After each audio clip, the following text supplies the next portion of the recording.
Hi, my name's Brett.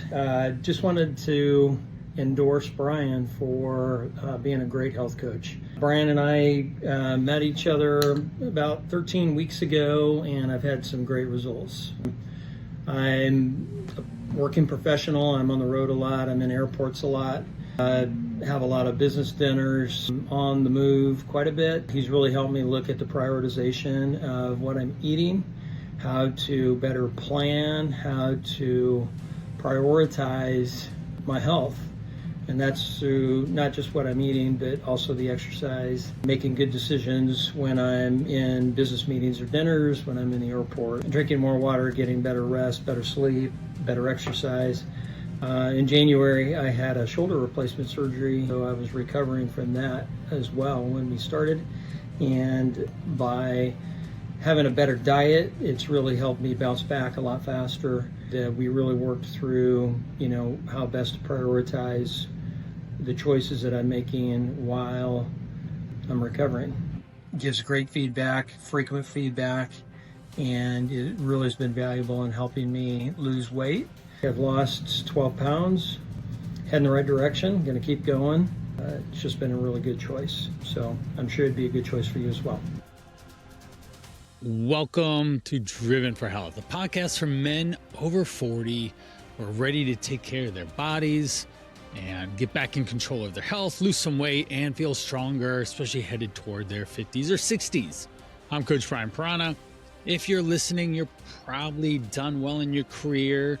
You've taken care of those type of responsibilities. You have a family, but somewhere along the line, you stop taking care of yourself.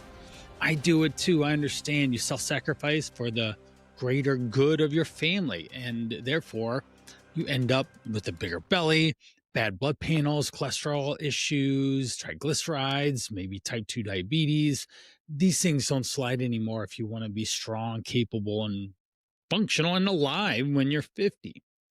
So let's stop putting out all the fires around you and start building back that fire inside your metabolism and melt that body fat off. And this episode is the comeback. It's not some flashy kind, a quick fix version, no fad diet stuff. This is just about rebuilding the foundation of who you are based on your habits, your actual body, and your ability to produce the outcomes that you want.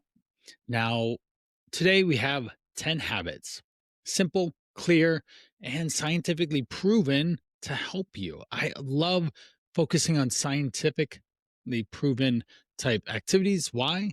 Because it is wildly important to make sure that you are doing what is capable and responsible and not based on just someone's opinion. We want peer-reviewed, science-backed information, and this works for any man that I've ever worked with, any human that I've ever worked with. And I've worked with a couple thousand at this point, over 20 years in the game. So if you've been telling yourself it's time to get back to feeling stronger, get the flat stomach, and for some people, I get them under 200 first time in 20 or even 30 years to their goal ideal body weight, then let's get started in this episode. Now, quick brought to you by The Call to Rise. Are you a man over 40 and want to take control of your health, your body, your confidence? And that's what The Call to Rise is all about. It's a 100-day fat loss challenge designed for men like you. You're busy, you're driven, you focus on making everything happen for everyone around you that you love and care about. Now, we want to lose 20 plus pounds in the next 100 days or more. I regularly have men losing 20, 25, 30 pounds in that 100-day time frame, and love to have you there too. Science-backed nutrition, fitness that's effective, efficient in your time, managing what to eat, when to eat, why you're eating it in the first place, regardless of however busy your schedule is, and trying to burn off as much body fat and be really happy with what is coming at the end of the effort. So we'll combine that with also the brotherhood of men, like-minded men that are going to be in the trenches with you alongside me, Coach Brian, guiding you every step of the way. You visit thecalltorise.com and begin your journey today with me. All right, here we go. Number one, weigh yourself every morning. Literally, every morning before you eat or drink anything, and try to use the bathroom, right? But the reason being, especially if you want to focus on your body weight, I'm not talking about it being an obsessive type approach, but if you are focused on getting the scale down, what gets tracked gets measured. And stepping on the scale every single day will allow you to be able to do that and get a big snapshot on the reality of your situation. And yes, you will know if you misstep the day before because the weight won't go down. It might get stuck for a couple of days, or it might go back up. And then you can really self assess what's going on. Now, there's a study in the Journal of Obesity showing that men who weigh themselves every day are far more likely to lose the weight and be able to maintain it. Now, this simple act of accountability creates that awareness, and the awareness then drives the action that you need to be successful. Just think about if you're trying to save money and manage your money better. You would want to check your bank account every single day. You want to be clear on what is in there and what you need to do to grow your bank account and be successful that way. Now, most guys and people, period, don't need another diet plan. They need a mirror held up to their daily habits. And when I'm at my best, ultimately being a coach, that's what I am. I just reflect back to the situation that you're at. And then we start making decisive actions toward those daily habits and improve it. And the scale just being one of them. Remember, this is just a feedback loop. It doesn't have to be full of judgment or drama. It can just be a literal data point on what the scale is, gravity pulling on your body's weight that day at that time. And if you write it on a piece of paper right next to it, ideally write it down, not just tracking your phone, because it'll be literally there, then you will be able to connect the dots on what you're doing. You could also take some notes on what you ate, how you slept, trained that day or not. It's going to give you breadcrumbs. It's going to leave a blueprint of what you do and why you're doing it. This is exactly some of the reasons and things that I do for the clients that I have, the guys that I want to compromise. And once they start paying attention and they have someone to be accountable to, they really straighten up and they act the way they should and they start to see. So 10-second ritual, what do you can do? That becomes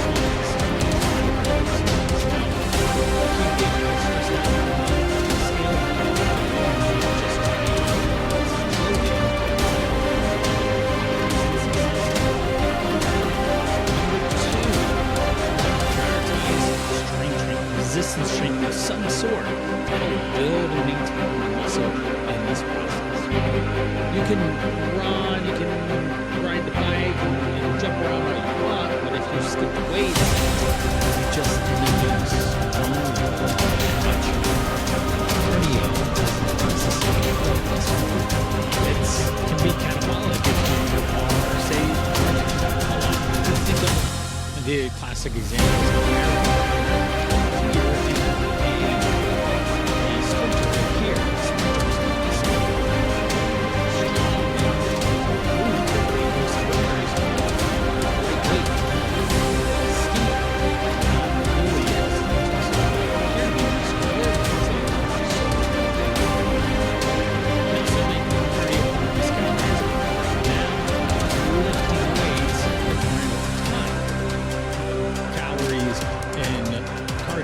Say burn in that exact time. As soon as you get done with cardio, it stops burning. That's an important fact to know. If you burn 500 calories, you don't really burn much afterwards. Whereas in the weights, you might burn 250 or 300 calories for the same time. But over the next 48 hours, the process of breaking your muscles down and building them up helps you actually burn more calories over time. Now, I have a client, Mark, he comes to mind. He's 48 and he ran 5 miles every day and lived on salads. He felt like he was a rabbit. He lost 15 pounds, but he still didn't like the way he looked. What he saw in the mirror just wasn't it. He looked good in clothes. He looked better in clothes, but he just take the shirt off just wasn't it. Now, when we switched to having 3 structured workout days, in the beginning, we started with full body because he wasn't necessarily used to doing that. And we were still focused on strength training.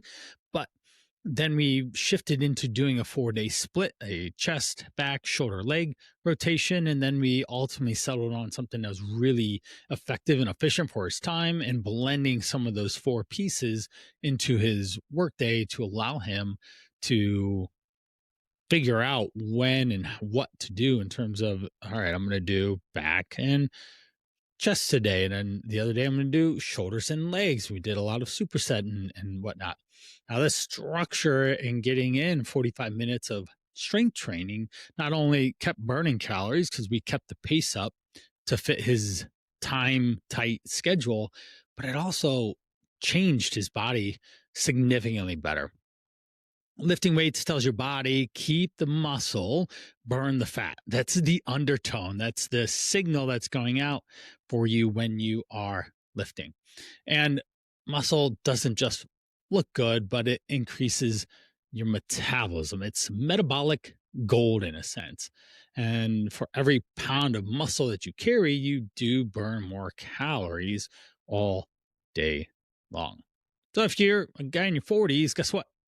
It's not optional. Strength training has to happen because you're in a slow decline, just like humans are. You get to say that peak of 20, 30, maybe into the 40s, but after that, human decline just starts happening. And it's really essential to keep testosterone levels up, bone density, and just an energy for life. Science from the Journal of Applied Physiology shows that men who lift regularly have up to 25% higher natural testosterone levels as well. And testosterone really helps you drop fat and feel younger. Number 3, planning ahead. To get to 10% body fat or less, it requires you to make the right choices again and again. Just like saving money in your bank account requires you to constantly put deposits in or make investments that pay off. I am definitely one of making investments that get a big ROI, not just say saving money. We want to put that money to use, and we want to plan to be able to do that. And same thing here. Of course, you've got work, kids' schedules. Today is Saturday, December 6th. That's why the Christmas Santa hat. I loved wearing Santa hats if you're watching this on video. But today we did a hockey game that took about 3 to 4 hours with the family. That just happened. They won in overtime with 12 seconds left. Like, whew, that was a tough one because the other team scored with less than a minute left in the third period. Guys, what the heck did you do? Now what happens is we then, Friday, we did an after school deal with the kids for my son's tuba concert. He's in a jazz band. Then we also, on Thursday, we did an after school theater that took up a couple hours. And on Wednesday, I actually announced, talking to another mic, at my older two's, Levi and Everett's, their swim. That's probably 15 to 18 hours of time that I was doing family stuff. And it leaves me here on a Saturday after evening. It's like 5 p.m.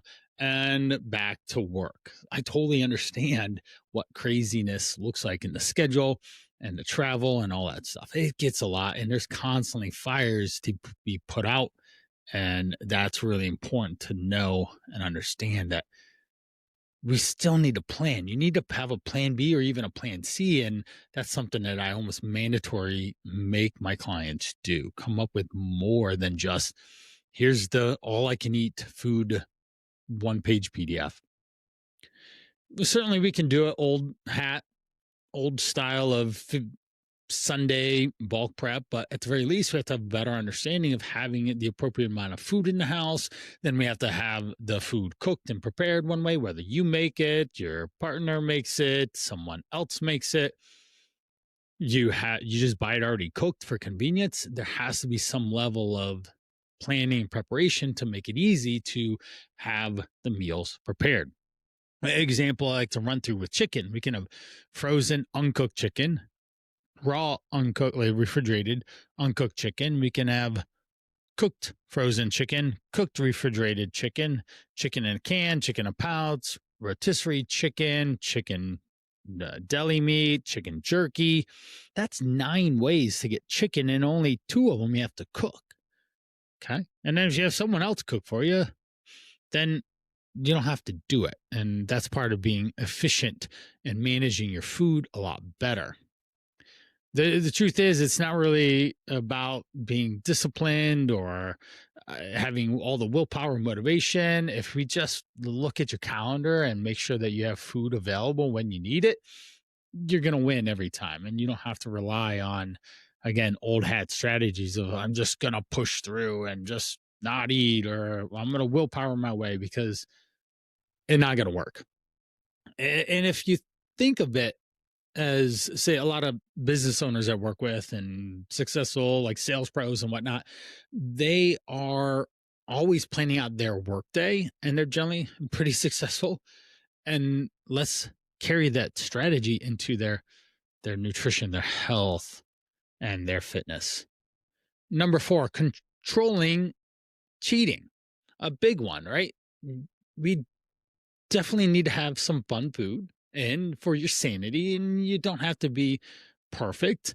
We just have to make sure that when you do have something, there is intention behind it, that it fits into your day and it's enjoyable.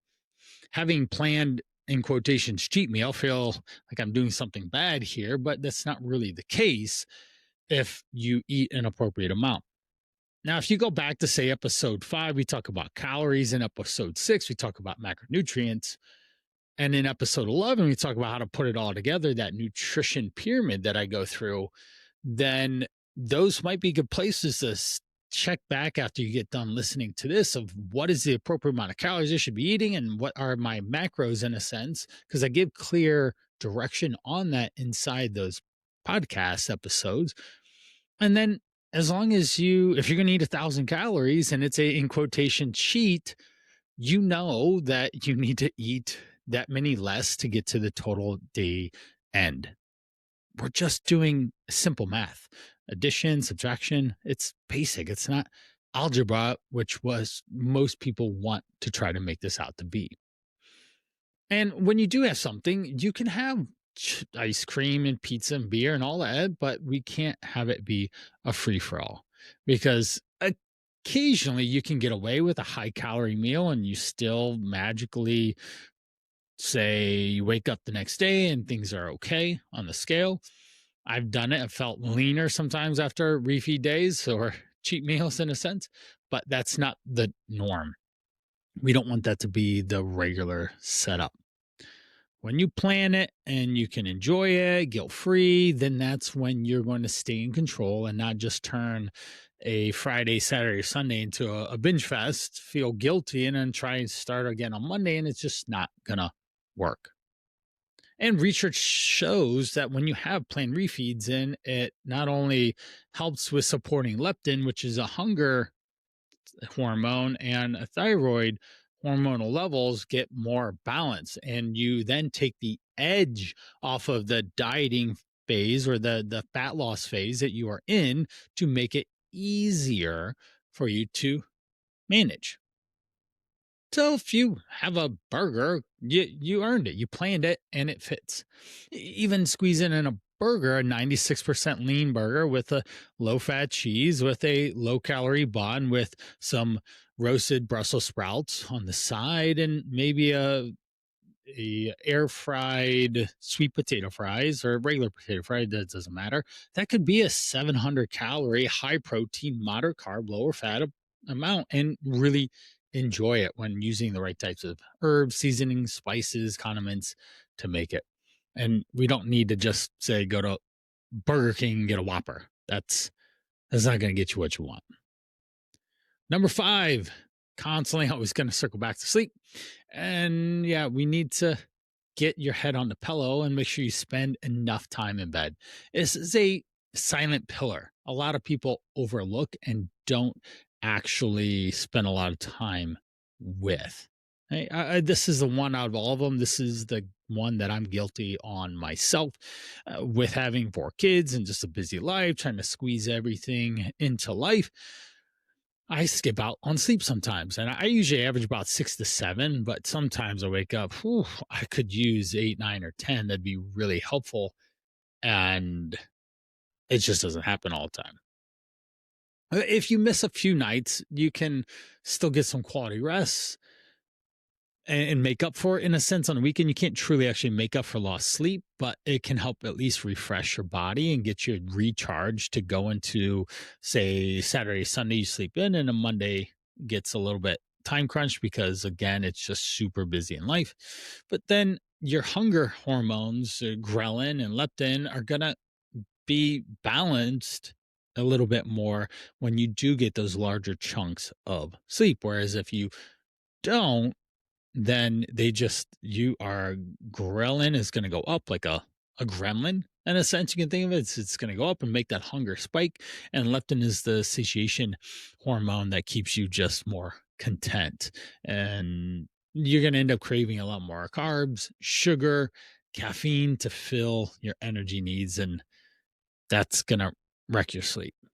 Now, there's another study from the Annals of Internal Medicine found that men that slept only 5 hours a night lost 55% less fat than guys that slept 8 hours, even when eating the same calories. Okay.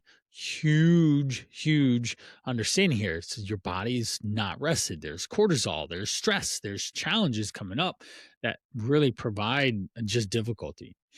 Now, if you're serious about dropping this 10% body fat from wherever you're at right now, sleep has to be part of the plan. Consistent bedtimes, consistent wake times, blackout curtains, limited blue light, the hour or two before bed. You shouldn't even be taking your screens into bed. Magnesium glycinate helps too, or melatonin. I love Sudoku. It gets me to think about numbers and not let my head roam around on whatever the thoughts of the day are, the challenges, or the things that need to do tomorrow. That helps me a lot. Plus, I just move my body enough, and that keeps me physically tired, and then I'm able to sleep. Those are some physical obvious shifts for nighttime, but also the mindset shift is that sleep is time for growth. If you just crush it in the gym, you need to be able to replenish your body and your muscles and all that hard work you just put in bed. That's when your testosterone peaks and your muscles rebuild and your brain resets for the next day, and it should be full go. All right, we're halfway through there. That's 5 complete. Number 6, eating whole foods. Of course, if your food comes in a package with 20 plus ingredients you can't pronounce, it's not going to help you. It's a lot of man-made or concocted type stuff that doesn't jive with your body. We want whole foods as much as possible to make it simple and easy for your body to burn 10% body fat. Whole foods give your body all the micronutrients. And episode number 7 covered micronutrients, talked a lot about vitamins and minerals and their what happens in the body with them. Now, also think about if you're eating fewer calories, quality becomes more important, critical in a sense. And if you're eating 500 calories less a day, that's a reasonable calorie deficit. And then you have 500 calories of processed junk food that doesn't really fill you up. It might be easier to overeat more of that junk food than it would be if you had 500 calories of lean protein, vegetables, some healthy starchy carbs, and a controlled portion, right? Super important to know and understand there. Men in their 40s need to fuel like they're adults and not trying to be kids again, eating just a bunch of white food, chicken tenders and French fries, stuff like that, or just ice cream or beer, alcohol, things, sugar, that stuff, unfortunately, doesn't help. Now, Research from the American Journal of Clinical Nutrition shows that whole foods increase thermogenesis, meaning that your body actually burns more calories digesting them. Protein being the highest level of them, and carbs and fats. Carbs burn more calories in digestion process than fats do. Fats become fats pretty regularly and easy, and it's something to just make sure that you aren't consuming too many fats. But junk food is going to not have a lot of processing at all. Sugar quickly elevates blood sugar levels and stores into belly fat, or the increased likeliness that it would. If you want to be lean, strong, clear minded, eat like a man who respects their body, their engine. Don't be wanting to be that Ferrari and then filling up on unleaded or kerosene or something like that. It just doesn't work. Number 7, of course, water. It's what I took a drink a little bit earlier on. If you're watching video, this is my 40-ounce water I carry it around all the time. I fill it with water, salted water, put little droplets in it. I put a bunch of different things that make water taste good without calories, allowing me to be able to drink a lot more of it.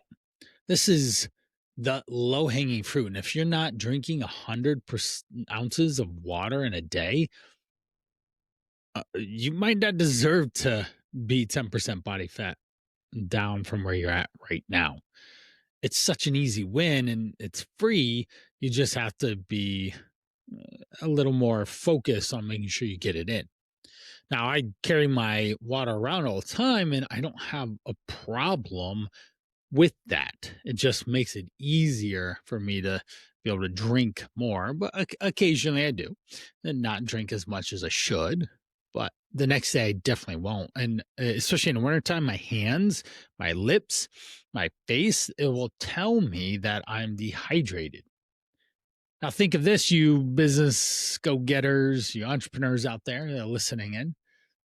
Dehydration just by even 1 or 2% can drop your strength and endurance by 10%. So going into the gym trying to hit a big lift, you're just not going to have the go because your muscle tissue quality is just not good.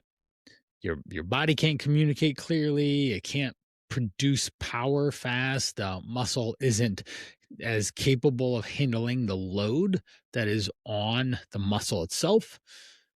And you're just not going to win. Now, of course, the simplest ways to start your day with a big gulp of water. That works. I love my coffee hack. I put my water container that you just saw next to my coffee. I chug the water, sip the coffee. When I'm done drinking my coffee, I will have my water. Now, I personally, in my coaching for years, I always include coffee in the strategy as long as it's not swimming in calories. Okay. Super important there. So drink drink water in one way or another that doesn't have a lot of calories and make sure it works. Okay. If you are sweating a lot, and certainly in December in Ohio, you're not going to sweat much at all. Even if you are on an intense run or something outside, you'd have to be inside, of course. You might need to add some electrolytes, and that could be a fun way to flavor water. I'm a big fan of Emergency. The stuff for the colds, it has a large electrolyte profile that I think would be beneficial for you. Now, one trick I give my clients before every meal, take some water. 20 minutes before, that's how long it takes your stomach to start feeling full. And then you will be less likely to eat as much, or maybe go up 4 seconds, because you can just say, I'm content. I'm good. I don't need more calories. All right. It's not really actually hunger that you want. It's just this need to put food in your face. You have to stay hydrated. And if you don't, your digestion even won't thank you. Number 8, stay busy, stay distracted. Idle hands and empty minds are fat loss killers. When you're bored, your brain looks for stimulation to fill it. And in our ADHD, constant attention seeking situation, your brain and your body is just looking to be occupied. It's actually okay to just be bored and not put food in your mouth. It's okay to just be bored and just be content. You don't need this constant need to be doing something, seeking out dopamine. And I think a lot of us have dopamine, as my wife would say, her dopamine's broken, right? Because we just have this instantaneous connection and opportunity to get a little bit more of some, say, juice, and our dopamine system is just drained. Now, if you haven't been doing anything that's, say, not just work related or kid related, and you just don't have any other hobbies or anything like that, that's a big problem. You need to find something that would work better for you in that way. Okay. So please, please, please make sure that you find something. And a good example is Jason. It comes to mind. 52, just empty nester. I'm 42. My daughter's 10. At 52, I should be an empty nester. I work from home, and that's what he did. And he realized that a lot of snacking happened just because there was nothing going on. There's no stimulation, and he really wasn't hungry. He just was bored. I unfortunately think this is going to be a big issue for me when I become an empty nester. There's constant stimulation. My kids always need something. They need to go somewhere. We're always doing stuff. And then when they are out of the house, yeah, it's going to be a very interesting experience to not just have a schedule loaded with kid activities. Now, if you are an empty nester, you let me know in the comments. Let me know what you do to fill your time. I'd be interested to hear. I don't want to just work more. I do want to do fun things with that extra time. But soon, going back to Jason, as soon as we found some activities that he used to like doing, but hadn't done in actually years, and started putting them in, he actually really enjoyed that experience of doing it. And he didn't eat, which then meant he controlled his calories and he was able to stay sustained and be successful. Takeaway here is there an activity that you could do that isn't staring at another screen that would allow you to have some energy, some feel sense of purpose and ideas and things that you'd want to do in your everyday life? So activity is the antidote to not being bored. Okay. Number 9, we're getting close to the finish here. To tips to drop 10% body fat and burn calories for fun.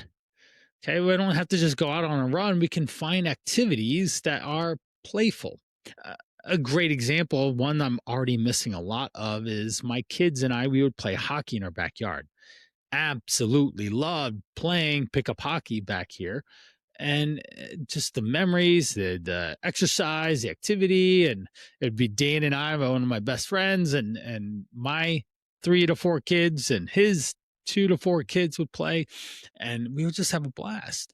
And some people love hiking, basketball. I've got a couple jujitsu, Muay Thai clients out there, but when you get engaged in an activity that you love, the calories just burn off.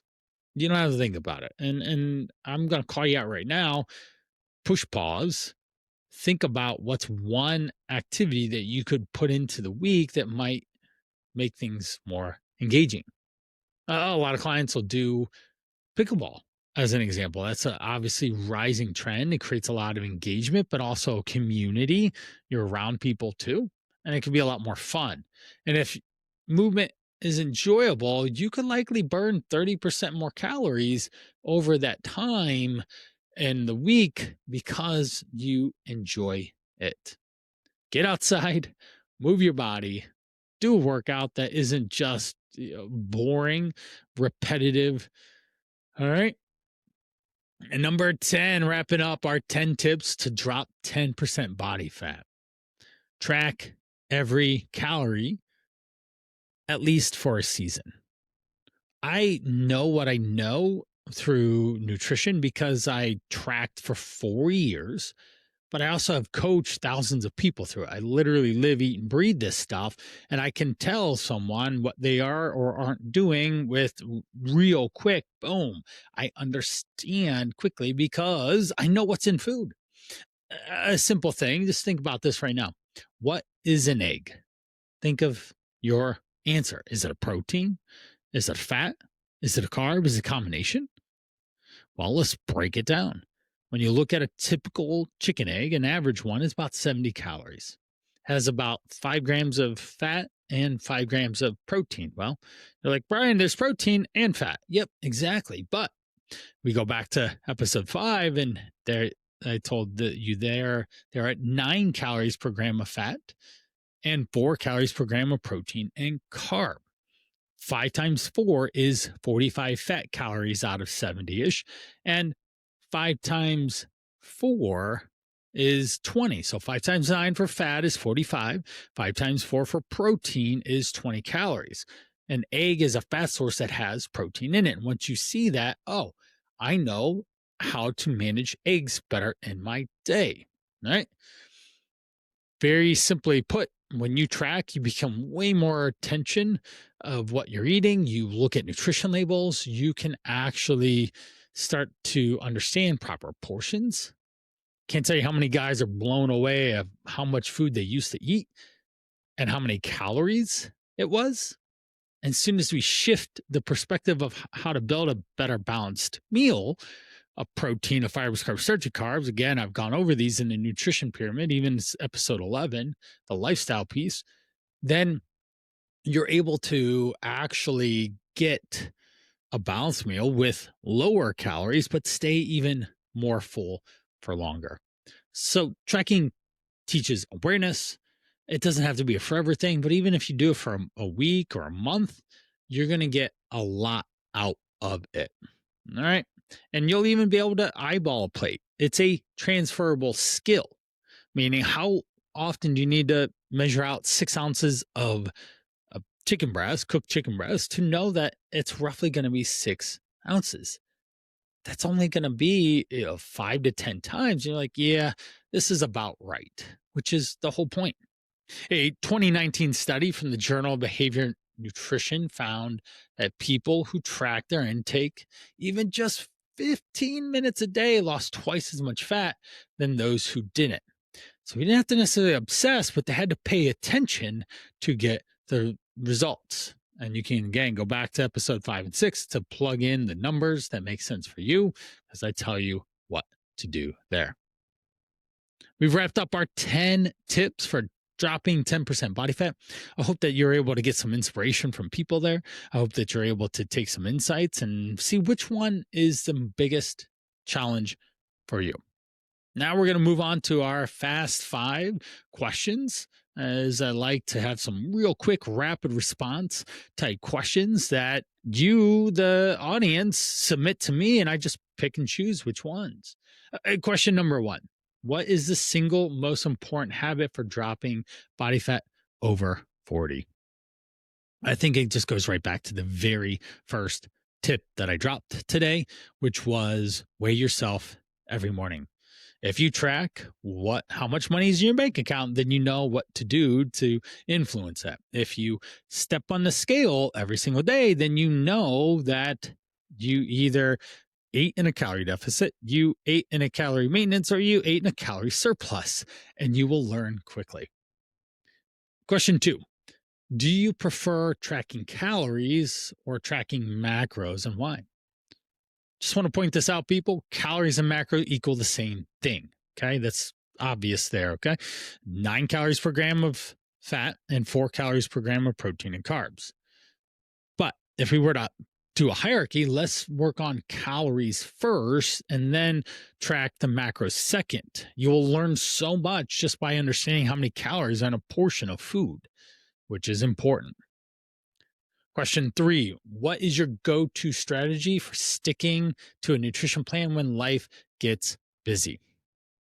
I have this model, PPA, plan, prepare, act. If you're planned out, then it's easy to be prepared and you can act on it a lot easier than if you're unplanned, because you and me as well, when you're hungry, you'll eat whatever is closest in larger quantities than you probably need. Number 5, wrapping us up here. How did you get started in fitness and coaching? Well, this is a personal one. I love Rocky. The training montages, Rocky Balboa, right? Dun, dun, dun, dun, dun, dun, dun, dun. When that music came on, he started working out. And so I loved it. And I just fell in love with that type of training. And my whole life has just been some form of exercise. I've actually worked out this morning, and I didn't work out yesterday, but the Thursday and Wednesday and Tuesday I worked out as well to help make sure that I stayed accountable to myself and my body, my goals for my body and my health. But that was it. It was Rocky. Well, dropping 10% body fat isn't being perfect. It's about balance, moderation, and flexibility. 3 words I say all the time. In busy schedules, we stack small wins, and that's where the consistency over time plays out to be long-term successful. My guys will measure themselves. They will lift, they will eat, they will plan, they will rest, and they will be held accountable. And that's what we do in the Call to Rise. It's really just doing repetition right in a way and a lifestyle that works best for you. You don't need to overhaul your life. You don't need to do anything crazy. You just need to pick 1 or 2 habits this week and improve upon it as you go. That will help you longer in your life. Now, if you need some help and you want to get more clarity on this and a specific plan for you, that's where the Call to Rise comes in. And visit thecalltorise.com. Check out some of what we do with the 5 pillars. I did that episode a little ways back on what the 5 pillars were. It was around episode 25, 26, but it really gave you a clear understanding of identity, of who you are, and the food, of what you eat, and the exercise and activity of how you move your body, and the mindset of how you think and feel, and the brotherhood of the support and the accountability. So check that out. But I really want to thank you, and I hope that you took at least one little snippet here, a habit that you can work on dropping 10% body fat for you and your goals here soon. Thanks. Catch you in the next episode.